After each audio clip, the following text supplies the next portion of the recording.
Assalomu alaykum ustozlar. Sirli sandiq metodidan foydalangan holatda biz o'tilgan darsni takrorlash maqsadida biz o'tilgan mavzumiz bola shaxsiga yo'naltirilgan ta'lim mavzusida loyiha ishi tayyorlash kerak edi. Biz televizordan foydalandik va bolaning shaxsini rivojlantirishda asosan tabiat bizga juda ham katta ta'sir qiladi va bugungi mavzu tabiiy fandan olinganligi uchun biz loyiha ishimizning boshida porloq quyoshimizni qo'ydik. Charaqlab turgan O'zbekistonda quyosh bo'lishi va unda chiroyli lolalarni tasvirladik va daraxt esa bu o'sib kelayotgan bolamizning rivojlanishi, borib u ulkan bir daraxtga aylanishini aks ettirdik. Hozir sizlarga sheriklarim bilan birgalikda bola shaxsida yo'naltirilgan ta'lim mavzusini o'tib ko'rsatib beramiz. Birinchisi bola shaxsiga yo'naltirish ta'limning ta'rifi. Kim aytish kerak?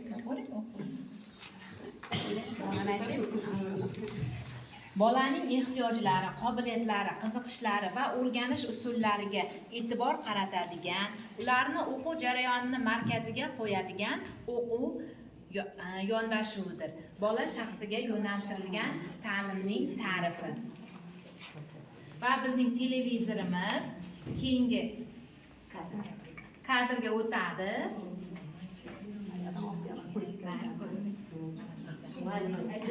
Ikkinchi ta'rifimiz bola shaxsiga yo'naltirilgan ta'limning foydalari. Birinchi navbatda bola shaxsiga yo'naltirilgan ta'lim motivatsiya va qiziqish oshiradi. Bolalarimizda bola o'zini tushunadigan va o'zini qadrlangan his qiladi. Ikkinchi, bolada ijodkorlik va mustaqil fikrlash rivojlanadi va keyingisi shaxsiy o'sish va o'ziga ishonch shakllanadi. Va eng passiv o'quvchimiz ham turli o'quv tempiga moslashib, har bir bola o'zini qobiliyatiga mos tarzda rivojlanib, u o'zini ozgina bo'lsa ham menini chiqara oladi. Foydasi. Endi tamoyillar. Bola shaxsiga yo'naltirilgan ta'limning tamoyillari. Tamoyillari 4 ta. Birinchisi faol ta'lim. Bolalarda bunda amaliy mashg'ulotlar va muammolarning yechimini topish bilan shug'ullanish. Ikkinchisi ta'lim esa hamkorlikdagi ta'lim. O'qitish tengdoshlarini o'zaro ta'siri va jamoada ishlash. Uchinchi tamoyil esa ovoz va tanlov. Bolalarni ta'lim olish yo'llarini o'zlari tanlaydilar. To'rtinchi ta'lim tamoyillari tanqidiy fikrlash, ya'ni savol berish, taklif qilish va yaratishga undaydigan tamoyillar. 4 taga bo'linadi. Va keyingi ta'rifimiz bola shaxsiga yo'naltirilgan ta'limning afzalliklarini biz 4 ta guruhga ajratgan edik. Birinchisi tadqiqotlarga asoslangan ta'lim, keyingisi loyihaga asoslangan ta'lim va keyingisi moddiy rasmli ta'lim va uchinchisi savollarga asoslangan ta'lim.